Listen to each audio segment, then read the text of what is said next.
दिल्ली में कैसा लग रहा है, कुछ विकास दिख रहा है बीजेपी का?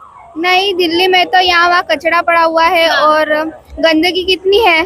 सरकार को बोले कि यहाँ की गंदगी साफ करवाइए। बीजेपी सरकार कैसा काम करती है? अच्छा है, बीजेपी तो अच्छा है। बीजेपी सरकार ही तो है और आप कह रहे गंदगी है यहाँ पर। नहीं, हम तो खराबी हो गई दिल्ली की। हाँ, बेकार है बीजेपी, ना पेंशन दे रहे हैं गरीबों की, ना कुछ दे रहे हैं। 6-6 महीने की पेंशन रुकी है, 2-2 महीने की दे के चलो छुट्टियां अभी आई भी ना।